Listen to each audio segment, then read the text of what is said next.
Welcome to another episode of the Gender Stories podcast.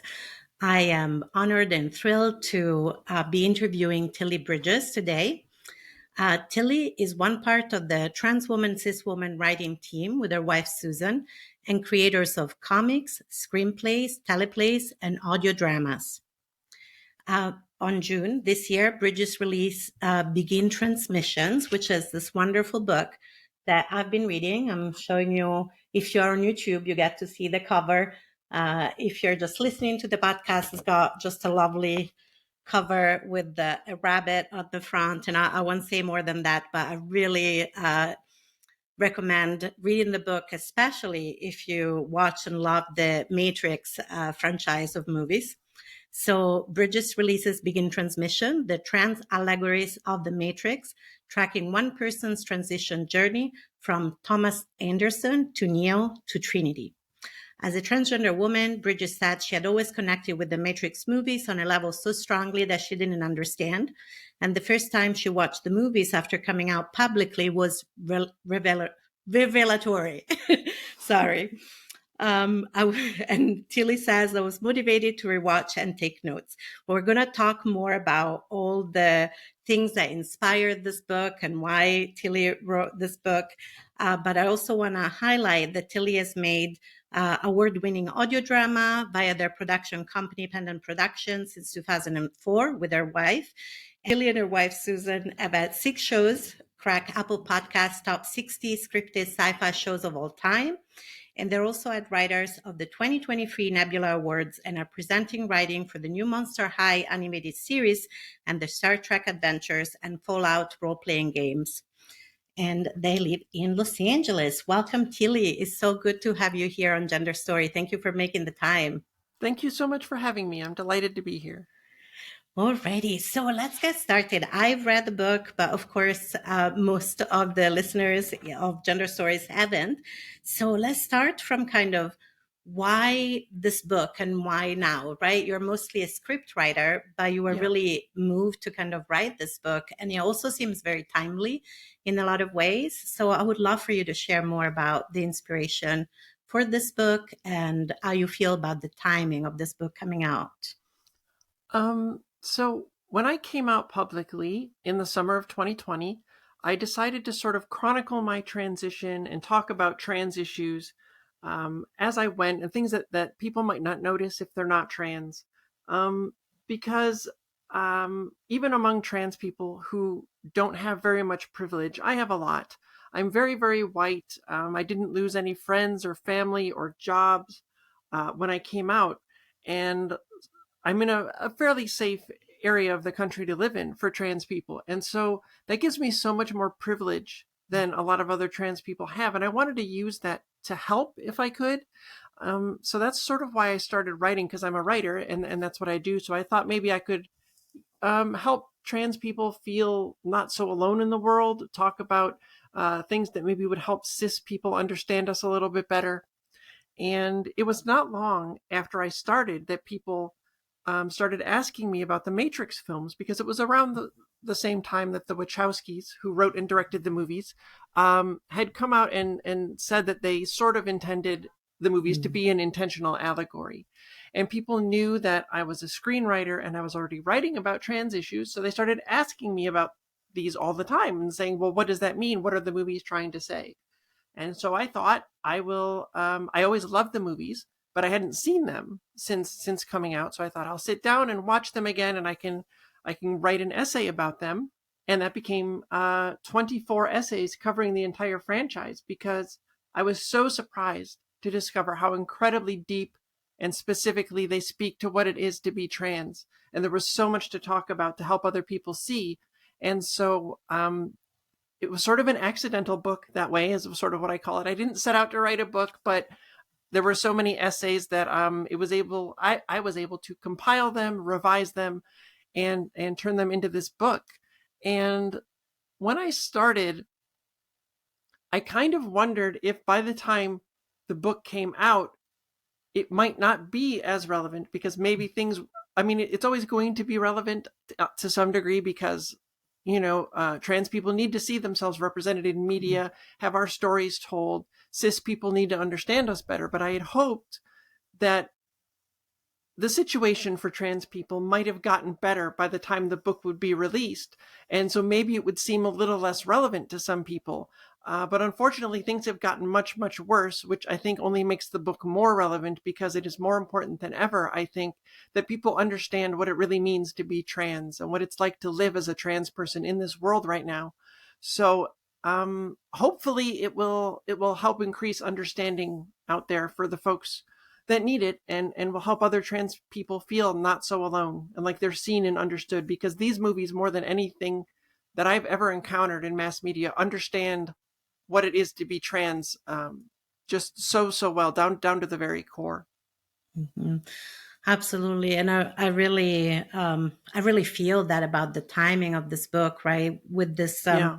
this has been the worst year, I think, at this point for anti-trans bills being introduced. I think it's over 500. Yeah. And so it does seem very timely to put out there a book that not only kind of is very analytical of all this metaphors, and allegories in the Matrix, but also really kind of highlights how we also live in a matrix, right? That Yeah. matrix of cisgenderism, the matrix of the gender binary, and how the matrix hurts all of us. And so I don't know if you want to say a little bit more about that piece, which you do highlight in the book. Like, not only there's a matrix in the movies, but we are kind of in a social, cultural matrix that in a way was also created to uphold the power, right? White colonial Christian Yes. Yeah. supremacist power. So Absolutely. yeah. Yeah. I mean, you pretty much explained it really well right there. Yeah, that's in the allegory. The Matrix is the rules of our society that we're all sort of forced into at birth without our consent. So that's Mhm. the false cisgender binary of only boys or only girls, only men or only women. And that is, of course, not the case. It's not dependent upon your birth or your genitals or anything like that. And the movies will show you again and again that it is, like you said, it is the cisgender white men who set up this system to extract power from it and keep themselves at the top of the social hierarchy. And so the movies do a really good job of illustrating that and showing you how they do it, what they get from it, and how that hurts all of us, including cis people, because cis people are also forced into these false gender norms, right? Where their bodies get policed if they don't look Mhm. enough like a man or a woman or whatever they believe the ideal person to look like. And so it's something that harms every single one of us, and the only people that it benefits are cisgender white men.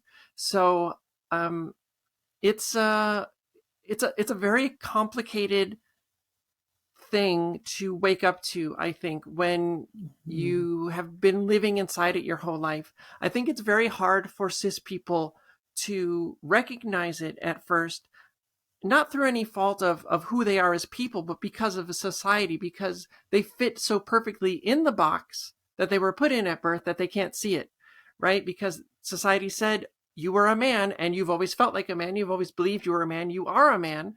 And so therefore you don't even notice that there's anything wrong with that. So Mhm. it is a very, very hard thing for people to wake up to see their privilege, to see what this does to society and how it harms all of us. So I'm hoping that the book, through the movies, can help explain that. The movies have a lot to say about it, and in a lot of really important ways, a lot of really profound ways. So if um, my hope with the book is that people will read it along with watching the movies and take it all Mhm. within context. And if you just pay attention to what the movies are saying and what they're trying to tell you about how we can make a better society for all of us, I think there's a lot of really, really great stuff there for everybody to learn. Absolutely. And, and even whether cisgender white men ultimately benefit or not, it's even questionable, right? Into the system, both the system, the matrix that we're in now, but also kind of in the movies. I feel like there's kind of all the characters go through a journey, including Smith, kind of, I think they go through their own journey in some ways. And so Oh, I have so many thoughts and so many things that I want to follow from what you said. But let's talk about the fact of how detailed your book is, right? There's literally like timestamps, And I'd rewatched Yeah. actually all the movies recently as well because I'd been a long time. I watched them when they first came out, Yeah. and I was much younger, in my 20s, and then I kind of rewatched Yeah. them when the last movie came out because I wanted to remind myself, and then rewatch them kind of along with the book. And the symbols are so there from the beginning, right? There were so many things Yeah. I had not noticed, and it's so detailed, from the whole trans opt, right at the beginning, Yeah. the red pill. Yeah, how did you manage to pull out so many kind of subtle symbols, which are almost easy to overlook when you watch the movie in some ways, Yeah. because it's I just so think a lot rich, of it, Hmm. yeah, exactly. There's so much there. I think a lot of how I keyed into it all was by examining the names of the characters.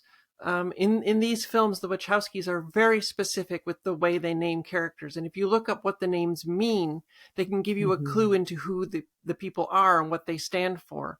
And that sort of got me thinking about the rest of it. And I had noticed when I was rewatching the first movie, the very, very specific use of color and the way red was used. And red is vital. It's so Yes. important to the entire series and in the allegories. But I noticed that it was used so specifically with so much intent. And I was trying to figure out what that meant. And then of course you get to the scene with the red pill and the blue pill, that the iconic scene, and you realize that the red pill stood for, like, literally an estrogen pill at the time. They were red. It was called Premarin. Neo is Hmm. literally choosing to take hormone replacement therapy to begin his transition into the woman that he truly is. And so that stands for the truth, who he truly is. And so that's where the whole idea of red symbolizing truth came from. And when you do that and you go back, you start the movie again and watch it that way and watch where the red is and why it's there Hmm. and what are they saying about it? Why would they put it in only this specific spot in this shot? What does that mean? What are they showing you based on where the characters are and how the shots are composed? Um, you can learn so much. So much of these allegories is conveyed visually through the use of color Hmm. and the way the shots are set up and established and lit. And I think part of it was also that not only am I a writer, but I am a screenwriter. And so I am always, everything I watch, movies, television shows, even books I read, I'm always deconstructing the story, the shots, the direction, the acting, to try to learn from it, to learn what I Hmm. think works and what doesn't work, to improve my own writing. And it's a thing you can't really help when you do a lot of writing. It just happens. And so because of that, I approach it from that angle, like, well, if I was a writer and I was using color in this very specific way, what would I be trying to say with it? Why would you do that? What's the intent behind it? Because everything in a piece of art is a choice made by the creators. And sometimes there Hmm. are other voices getting in the way. You might get studio notes that change the way things come out. And, there's compromise and collaboration, but it's all still a choice. Everything you see on screen is a choice. They chose to show it to you this way at this moment in this exact style. And you can learn so much about a story by examining that and looking at the intent behind it. And the Wachowskis are really, really good at that. And they make me feel very inadequate as a writer. They're very genius. So I was very much outside of the transness of it all, I was just jealous. I was so envious as a writer. I'm like, the level they're working on is so far above what I could do, and it blows my mind. Yeah, and I mean the whole arc of it also, right? It's just not like in the one movie. Like you said, it's kind of Yeah, carried through all of the movies, and in a way they tell the story both kind of in each movie, but in its entirety they tell a larger story.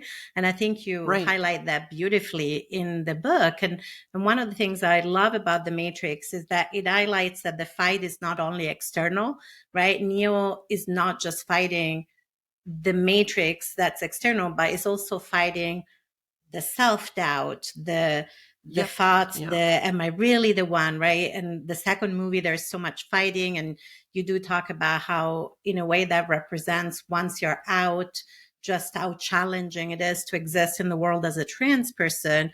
And Right. so, yeah, do you want to say a little bit more about kind of that aspect of both the movies, but and how you really do justice to that in the book as well, the kind of juxtaposition of the external struggle, but also the internal struggle. Yeah. There's a lot of introspection that every trans person goes through, right? Not just in determining that we're trans Mm. and figuring that out and choosing to go against what society tells us to be our true selves, but then, like you said, and as the movies very, very clearly show, once you are out, your life changes dramatically. Even for Mm. me, when I didn't lose family or friends or a job or a home, the way the world treated me changed drastically because the world thought I was a cisgender white man and treated me that way. Mm. And even though I never conformed to what that was supposed to be, I was the subject of a lot of bullying in school because I wasn't, the way cis white boys had been told to be. I was still given a lot of privilege because of that, and that goes away as soon as you're out as a trans person, and society starts coming for you. They try to legislate your health care away. They try to keep you out of public bathrooms. They try to keep trans kids out of sports, and it's just a mountain of things coming after you. And one of the things that I definitely thought about, and that Neo specifically deals with in Reloaded, is knowing how hard life was going to be. Would we still have chosen to transition if we knew ahead of time? And Mm. what the movie ultimately comes to say, and the same decision that I came to, was that yes, we would have, because no matter how hard it gets, it's not as hard as living a lie, as not being your true self. That's so much harder to live through. And we don't only do it for ourselves. We do it for every trans person who will come out after us. Because one of the things, and I think I talk about this in the book some, but like when I came out publicly, I took a moment to thank all of the trans people that Mm. inspired me and made me feel like I could do it too. Like if they can transition and they can be out and they can be living their lives full of joy and happiness. And a lot of them also worked in creative fields. They were also writers, and they had a career. And I thought, one of my fears was, if I come out as a trans woman, could I still be a Mm. writer? Would people still hire me? Could I still, there's a lot of anti-trans discrimination even in Hollywood. Mhm. So it was a big struggle for me, and seeing them out there just being themselves, experiencing trans joy, telling our Mm. stories, it meant so much to me, and it made me feel that I could do it too. And I wanted to be able to do that for someone else. If I'm out there, if I show my joy, if I talk about trans stories and put those things out there, it's going to inspire someone else out there who is not out yet, or maybe not even sure they're trans, to find their true self, to think that they can do it too. So it's internal, but it's also external. Not just the struggles, but the rewards, because we're a community and we're all in it together with each other, and we have to help each other through it. And that's also what Revolutions gets into a lot, because one of the Mhm. main themes of that movie is dealing with internalized transphobia, and the way Yes. society worms that into all of us, and how we have to overcome it if we ever really want to be our true selves, and free of the weight that society places on us, thinking I'm not trans enough. I don't, my dysphoria isn't the same as this other person, so maybe I don't have a right to transition. And none of that is true, right? So it's, we can help each other through that as well. We can, we've all been through it. We're all going through it. There are people, other trans people at different stages of their journeys. And those who've gone through it before can help us through. They can reach a hand back and help us get through that darkness. So, yeah, it's a lot of it. When you track the four movies, the first movie is about realizing that you're trans and choosing to transition. Mhm. So that's where Thomas Anderson becomes Neo. That was, Um, yeah. And then, right. And so then Reloaded, as I talked about, is knowing how hard life was going to become, would you still choose to transition? Mhm. And then when you get to Revolutions, it's about internalized transphobia and trying to figure out, if society is so set against trans people, where can we possibly go in the future? How can we find a way forward? What Mhm. would society have to be in order for trans people to live our full, authentic lives free of this sort of discrimination? And when you get to Resurrections, that sort of hopeful future that Revolutions strove Mhm. for at the end did not come to pass. And so um, Neo has detransitioned back into Thomas Anderson. Mhm. And it's really painful for me to watch that, knowing that it hurts my heart that he gave up being his true self because life Mhm. was too hard existing as a trans person, which is, of course, like the main reason trans people detransition, is because it's so hard for them to exist as trans Mhm. in this world. And so it's about realizing that that was still a mistake, and that being your true self, your authentic self, is the right thing to do, and choosing to retransition. And that's when he finally makes it all the way to Trinity through the whole series Yeah. represents his self-actualization.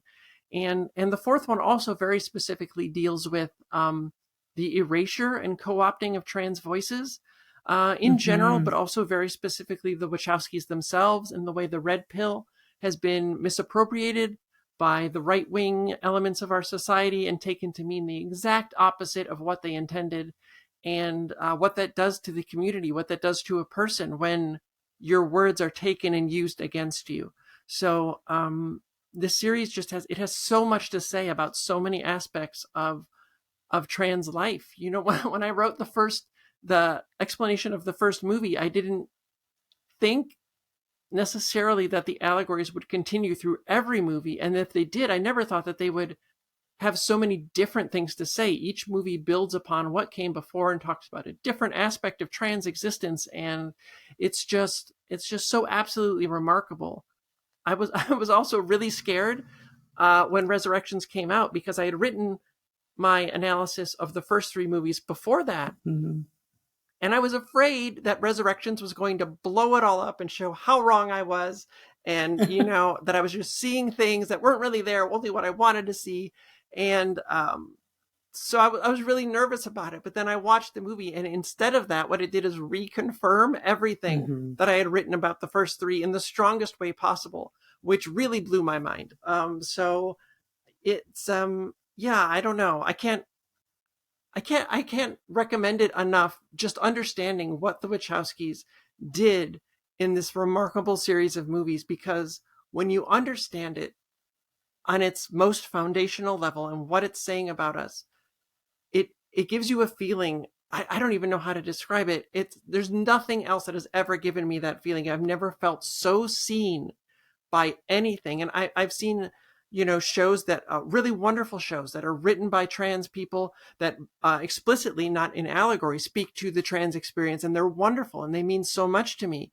But none of them still has gone as deep as this series has, uh, as specifically over so much time. And so, yeah, it's just, I want every trans person to be able to feel as seen by those as I do, because they understand us. They understand us so well down to our very core, and they're for all of us. They're ours. They're their communities, right? They belong to the Wachowskis, but trans Mhm. people don't have hardly any um, media directed at us. We don't have. This is the only, like, quote unquote trans franchise that exists. There's Mhm. nothing else. This is all we've got, and we are so lucky that the one franchise we do have is so good and so specifically about us, through every frame of every movie. Yeah, and like you said, one of the things that's different is just how comprehensive of the range of experiences it is, right? Even Yeah, that kind of, this is too hard, I'm just going to go back, right? That retransition, the retransitioning through our lifespan, which many trans people experience, right? I'm going yeah, to get out there, things are really hard. I might take a few steps back. I might kind of just dip myself back in. And right. there can be fluidity and movement in that journey. And sometimes that's a hard Yeah. thing to talk about, and it's a hard thing to watch as a trans person Yeah. too, right? Yeah. And I also love how you talked about how, unfortunately, symbols can be taken away and used in very different way, just like the red pill, right, has been Yeah. appropriated like in the right wing.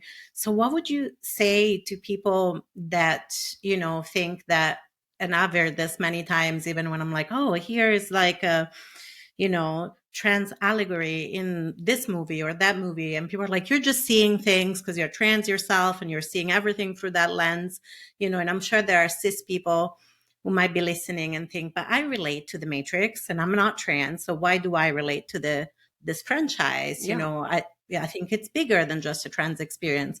What would you say to those cis folks who might feel that way? The thing I would say is that it is bigger than the trans experience because the trans experience is a human experience. Trans stories are human stories.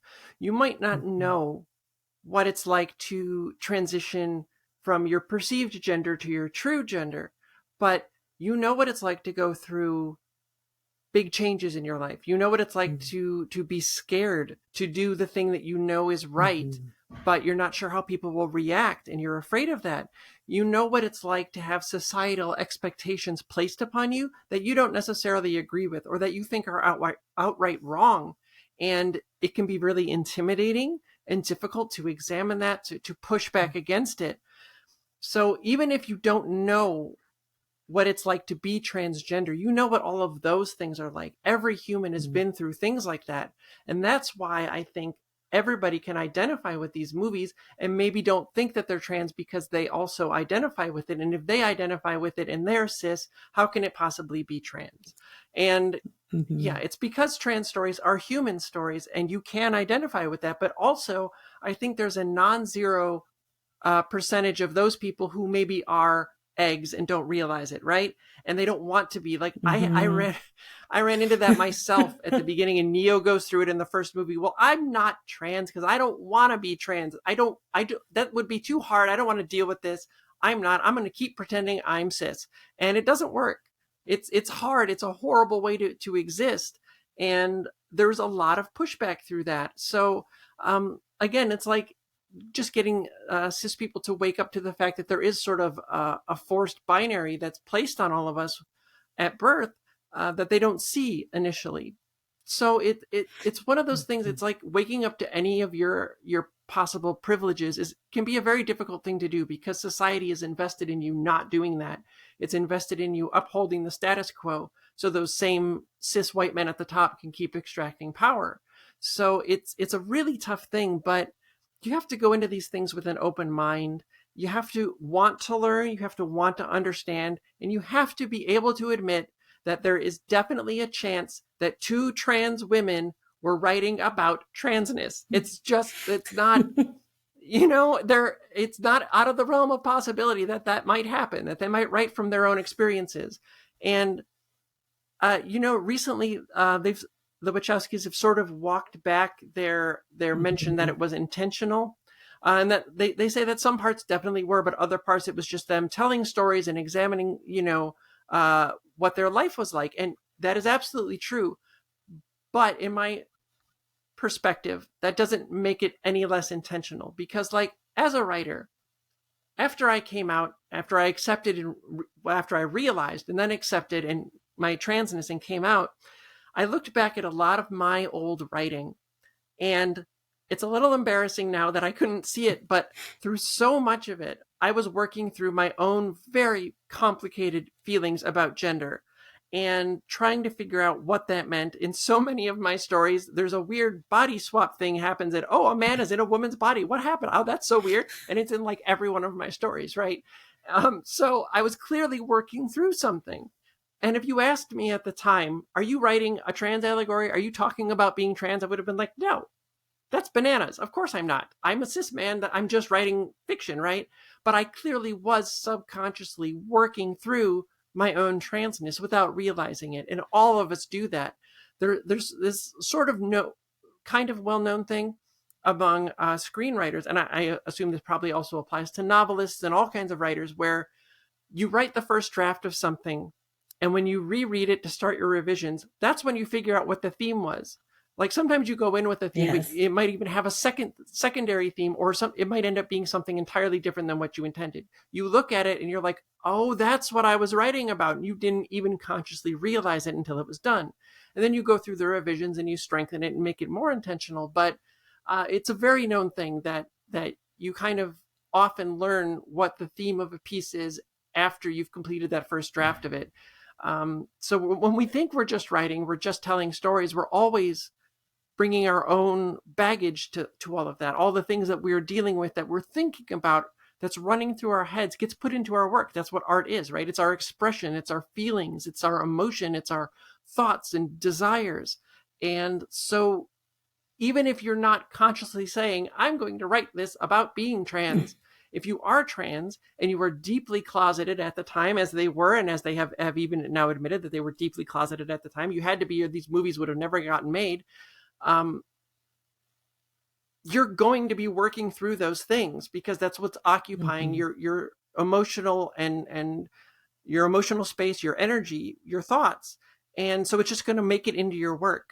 And so I don't think that really changes the intent behind any of it. It's all very clearly still there. And some of it, actually quite a lot of it, as I point out in the book, is very, very surface level. Like if you just look at what Thomas Anderson means, the name means twin of the manly or masculine. That's not a coincidence. You don't accidentally pick that. And even if you did, there's like 500 other examples that blatant right behind it. So those aren't all chance. If you just look at it with an open mind, and you'll see it's all right there. And a lot of it is very surface level. I love that. And I agree. I think that as somebody who's also a writer, there is a process of exploration when you write. And sometimes you look back and you're like, oh, that's what I was exploring, or that's what I was, I don't know, integrating. And so it makes sense to me that the Wachowski would create something that does speak and did speak to the trans experience even before they were out.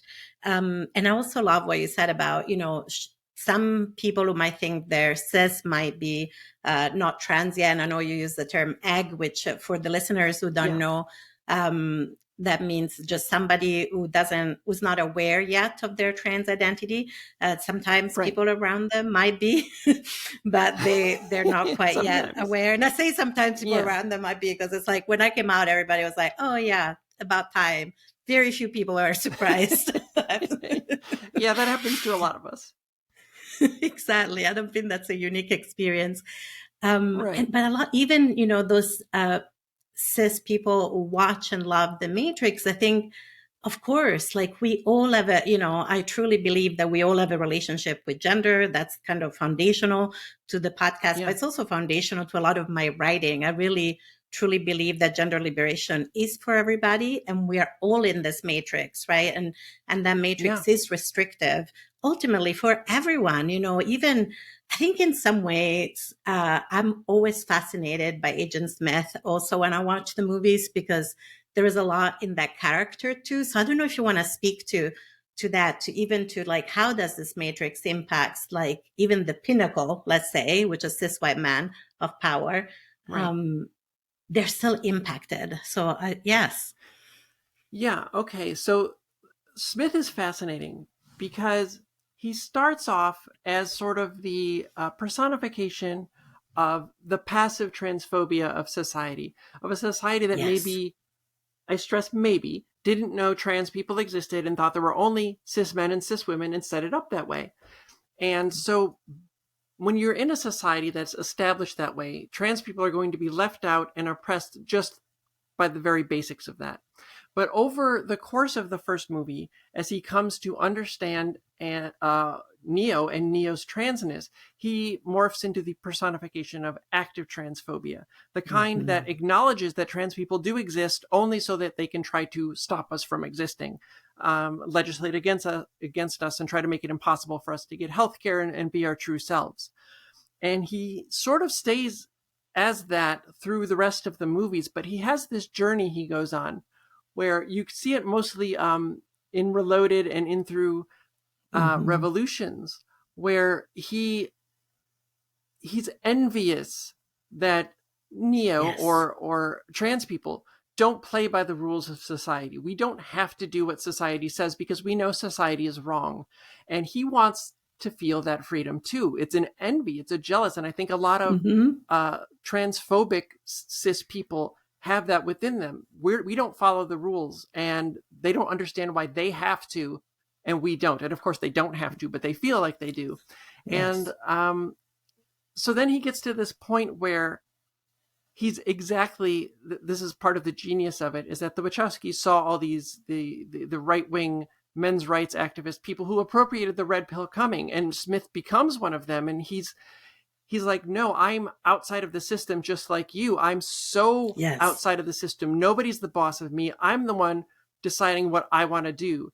And what I want to do is oppress trans people and uphold the cisgender binary, right? And he doesn't even understand that that's exactly what society wants him to do. You are part of the matrix. Hmm. You are part of society. You're doing exactly what they want.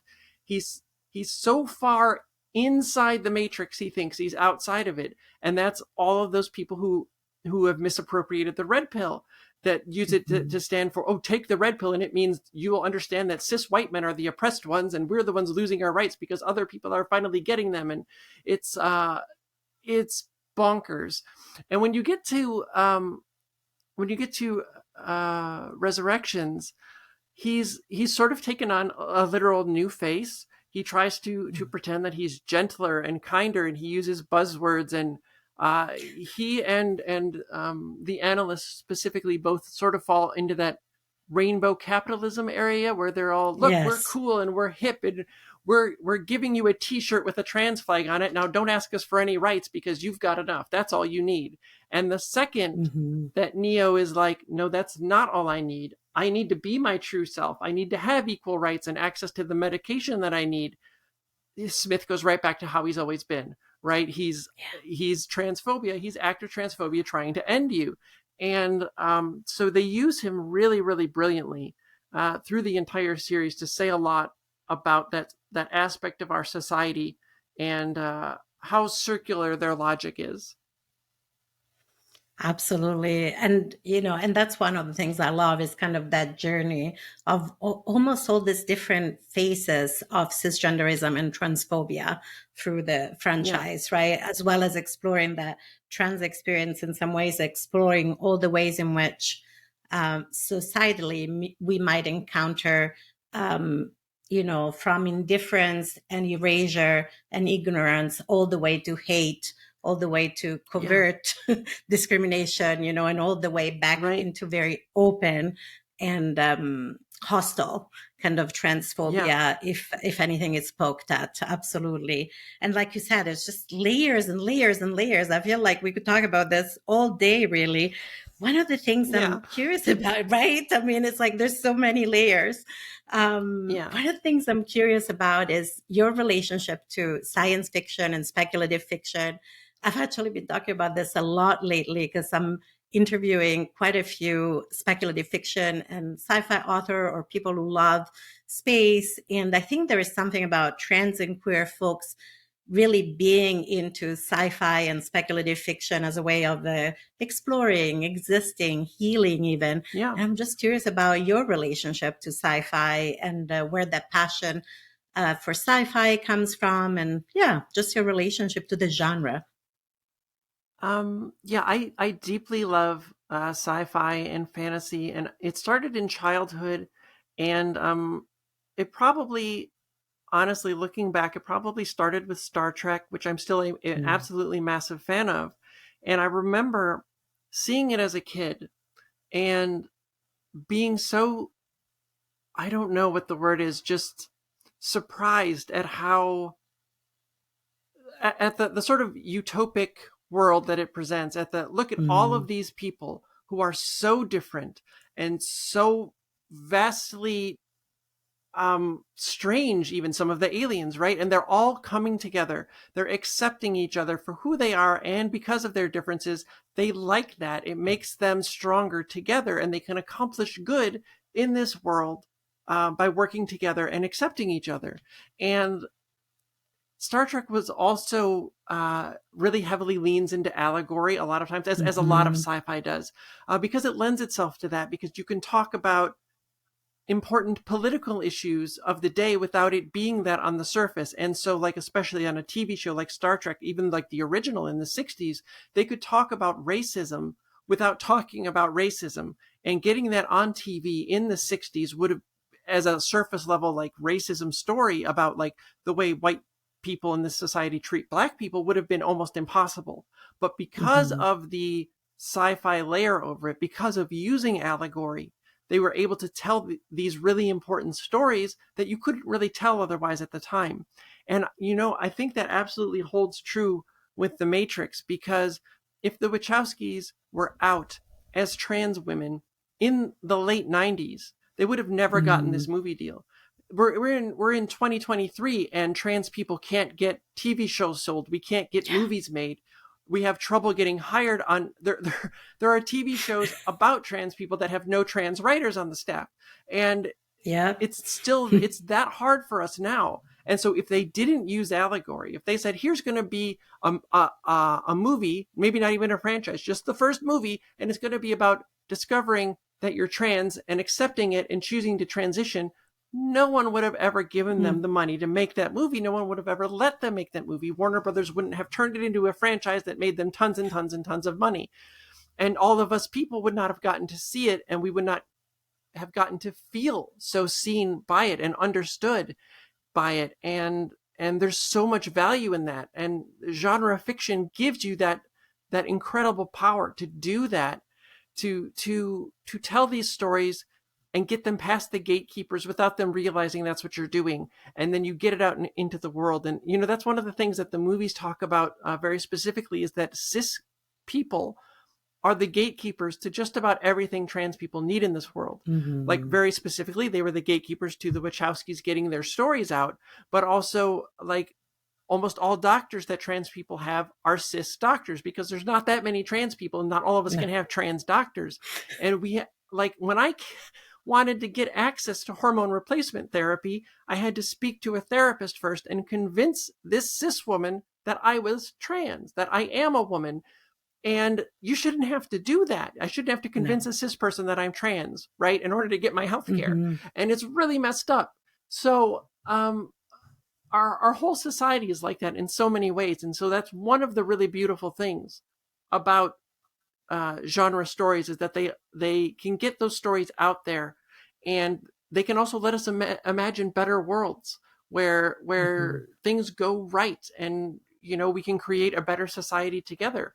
um, they can show us a path forward, and a way to brighter futures, and I love that. Absolutely. There's just a subversive power inherently present, I think, in sci-fi and Yeah, fantasy and speculative fiction, which is really wonderful and freeing. Oh, yes. yeah, Again, could talk about this so all day. I am all day long. curious all day long, honestly. Maybe we should. Maybe we should have a whole other episode talking just about science fiction. I'll be up for it. Um, I'm curious, in a way, you talk about this franchise with a lot of warmth and affection, both in our Yeah, conversation, but also in the book. Is there anything that about the Matrix, I'm just going to call it the Matrix franchise to refer to the totality of yeah. the movies. Is there anything that you're like, the Wachowskis could have done better, about this aspect or that aspect? Is there kind of any aspect of the movies that you feel could be different or could be better, or maybe wearing us, I don't know, something that you don't like about them? I guess it's all I'm asking at its basic level.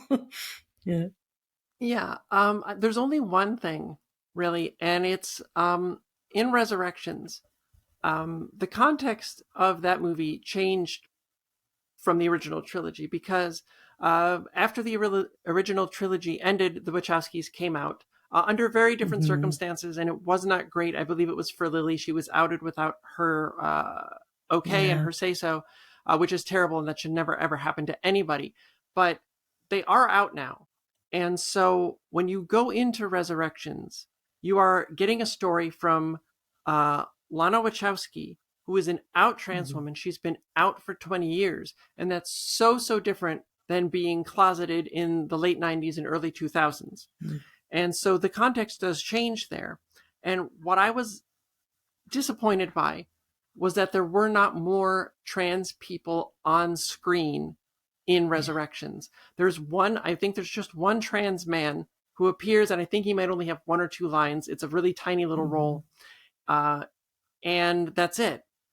And that really disappointed me, because I understand, especially in the original trilogy, why that couldn't have happened. Even they weren't even allowed to portray Switch as a trans character in the show, which they were going to be one gender outside of the Matrix and a different gender inside it. Even within that sci-fi construct, Warner Brothers wouldn't let them do it.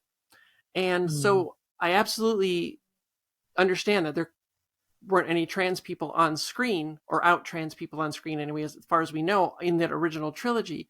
But I really hoped that we could have had a lot more trans people on screen in the fourth movie, because it's again, they're the inherent transness of them and how important they are to the entire community and have been for decades, to get to see more of us represented in it. And I don't, the hard thing with Hollywood, for people who aren't maybe as inside it as I am, is that you don't know who's responsible for that. Lana could have had a list of 10 trans actors that she wanted to put in, and Warner Brothers said no. We have no way to know. I believe the Wachowskis are both so very public about their transness. They do so much for trans causes. They're wonderful advocates. So I feel like Lana probably would have tried to get more in there, and was just still with all the clout and experience and credits that she has now, probably still was not allowed to. We don't know. We have no way to know what the actual reasoning behind that is. If it was studio notes, if it was producer notes, if it was a choice of Lana's, which I really don't think it was. But we really don't have any way to know. So there's nobody we can point to and blame for it. But I just find it a kind of a disappointing thing. I'd really hoped we would get to have a lot more of us be seen as part of that world. I agree, because it's like, I understand historically how we've had to see ourselves through allegory, right? Through metaphor. But, you would hope. But I think it highlights just how strong that matrix is in some way, not just the matrix of the movies, but our matrix of cisgenderism. Yeah. That even with all that fame, power, money, influence, you still cannot center a trans story in such a major, dominant culture, sci-fi franchise, let's call it. It really goes to show how strong the matrix is. And I love how you said, we can't point our finger to anybody. And often that's how cisgenderism works, right? It's an ideology. So you can say it's this person or that person, because it's the whole ideology that keeps perpetuating that erasure and the lack of representation. It's a little bit depressing, I have to say, when we think about it. It is. But yes. And at the same time, I think that it's a testament to our creativity, how we still get to tell our stories as trans people. We still get to create our content, tell our stories, even in the face of a system that's very much against it, and that very much doesn't want us to be visible or to tell our stories. And I think that is beautiful. It is. While it's really tough, like if you're looking at mainstream media to find trans movies or trans TV shows, you can definitely find it if you look at the indie stuff. There are so many trans people out there creating and just putting up their stories, their short films, their web comics, their writing, their novels, their short stories, all of these things. If you look online, there's so many, and that's really beautiful. And I wouldn't want to lose that, but I do think we also need that mainstream representation, because attitudes on trans people in this country really do need to change. And mostly it's a very vocal minority that's against us, right? Like we saw in the 2022 elections in the United States, every Republican that campaigned on an anti-trans rhetoric lost their race. And that's really good. It shows that the majority of people in this country aren't against us. But I think there isn't maybe also a majority that's for us. There's a lot of people that are just ambivalent Yes. about us, and they don't understand that ambivalence enables the bigotry, right? If you're not fighting it, you're part of the problem. You're allowing it to happen. And the way we can get more of those people on our side is having more of those people exposed to us so that they can learn our stories. They can see we're just human beings like them. We have the same likes and dislikes, and some of us love pineapple on pizza and some of us don't. And it's okay, right? We're just human beings. And there's a great story that I love to point to about this, in that the TV sitcom Modern Family had a gay male Mhm. couple that was just presented like any other married couple on the show. They had little arguments, they had little in-jokes, they were very loving, they loved each other, they were in a great relationship. And there were like studies done that showed that because that show was so popular and it was on a mainstream US television network, it changed perception in this country towards marriage equality. And it's part of what Mhm. let marriage equality happen, was that the public perception changed, because art is so powerful to show these human experiences. And all of those people living in tiny little towns that maybe didn't know any out gay people, Mhm. didn't know what it was like, learned. And they were like, oh my gosh, they're just normal people like us. They have the same little Mhm. quirks, they have the same little foibles. They can be great, they can have problems. They're just human beings. And once you realize that, you realize we're all not that different from each other.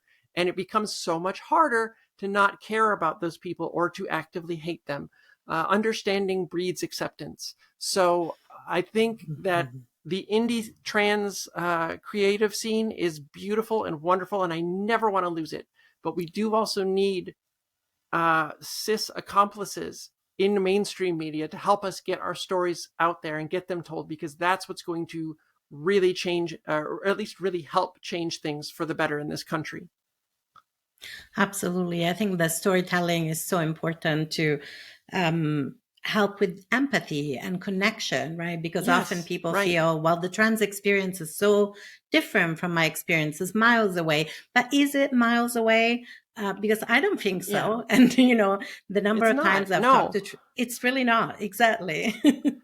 Yeah. um, yeah. I've talked to a lot of Hmm. cis people who have told me that before talking to me or before reading a bunch of the essays that I've written and posted about the trans experience, that they didn't know any trans people. They'd never met any trans Hmm. people that they were aware of. And they just didn't know anything about trans life and what it was like, and how society treats us, what it's really like to have uh, Hmm. to deal with all of this societal transphobia. And they understand now. And one of the most beautiful things is that I've had a lot of cisgender parents of trans kids tell me that they understand their trans kids better now and feel better able to Hmm. support them in being their true selves. And that's beautiful and that's wonderful. And that's all that we need in this world, is just understanding. So that's why I put myself out there. That's why I write all of the things I do. That's why I wrote this book, because I just want us all to get along. We're all just a big, happy, fumbling, dirty family of human beings, right? We're all flawed and we're all beautiful in our own way. So, Oh, absolutely. I relate to so much of what you said, even as a writer, and the reason I write mostly nonfiction, but a lot of what I write, even like how to understand your gender or Mother Book Gender yeah, Trauma, is really a lot of it is for cis audiences. Don't get me wrong, I'm always overjoyed when trans and non binary folks and gender expansive folks get something out of what they're reading. But one of my intention is always to invite cisgender people into this conversation about gender in a way that helps right. them kind of um, crack the matrix open a little bit more. And it's so Yeah, satisfying when I get yeah, those messages of like, I'm a cis straight man and I got a lot out of reading your book. And I'm like, yes, that's exactly what I want. I right. want you to get a lot Exactly. out of reading this book. Absolutely. But it's at both ends, right? It's like trans creators tend to be more fringe, and it is time for trans voices, I think, to get more centered and to be more visible in a kind of mainstream way. I really agree. If we're to Yeah. turn this kind of um, tide, I think that's so important. Oh, again, this is another aspect of the conversation that I could be having for ages, but I do want to be respectful of your time. So I will ask you the last question that I always ask, which is there anything that I have not asked you about or that we haven't talked about that you were really hoping to communicate to the listeners of Gender Stories? So any stone that we left unturned, which you would really like to kind of communicate to our listeners? And if there isn't, that's I okay don't too. think But so. No, I think this was a great discussion, and I think we've covered most of it. I think the one thing I just want everyone to take away um, from the book, but mostly from the movies, is like I say in the book, I'm just a guide. I'm just an interpreter. This is all the work and the genius of the Wachowskis. They have brilliant minds and gigantic hearts, and they have such beautiful, beautiful things to say about humanity and where we can go together if we just stop hating each other. So that's really it. Just try to approach everybody with an open mind. We're all human beings. We're all dealing with our own crap, and just be kind and try to help each other through, and always reach for understanding. That's like at the core of these movies, right? Just we're all human beings. mhm. Choose not to hate each other. Choose to love instead. I love that. What a beautiful message to end on. And if people want to find out more about your work in general, as well as order your book, where should they go on the internet? You can order the book. It's open for pre-orders right now everywhere that you can order books. It's available in hardcover, paperback, and digital. And I will be working on an audiobook, but we don't have a date for that yet. But that will be coming down the line if that is what you prefer. If you are interested in my trans essays that cover media, they cover how to be a good ally, they cover the trans basics if you just don't know, they cover trans life and what it's like to live Mhm. as a trans person in this world. Those are all at tilliestrans which is also a podcast if you prefer listening that way, that you can find on all podcasting platforms. If you are interested in the fiction and screenwriting that my wife and I do as a team, you can find links to all of our work and credits at birdguest.com. And I'm on just about every social media as Tilly Bridges. So you can look me up and say hi. And if you have questions about this stuff or any of this stuff, please hit me up. I'm always delighted to talk about it. And people will never, ever get me to shut up about the Matrix. It's a real problem. So if you have questions, if you read the book and you want something explained better or whatever, just hit me up and say hi. I'll never ever shut up. You might regret it because I'll never stop talking about it, but I'm here. I don't, absolutely. I think that's a delightful trait. I don't think that's a problem. But yeah, so I will put all those links in the episode description, listeners. So don't worry if you kind of miss them as Tilly was saying them. I'm going to put them all in the episode description so that you can find all that information. And here's the book, Begin Transmission, the Trans Allegories of the Matrix. And as Tilly says, I really recommend reading it alongside watching the movies. It really is an experience. And it's a wonderful experience. Thank you so much, Tilly. It's been such a pleasure and a joy to have you on the show. It's been wonderful to talk about the Matrix, and I love your message of love and connection that you left us with. So thank you so much for your time today. Oh, you're very kind. Thank you for having me. This was an absolutely great discussion, and you're wonderful. Oh, thank you. And thank you, listeners, and now viewers, for those of you who are watching the podcast on YouTube, now that we started uploading on YouTube. And I hope that you've enjoyed this episode. Thank you for listening. Thank you for your loyalty, your reviews. I really appreciate you. And until next time.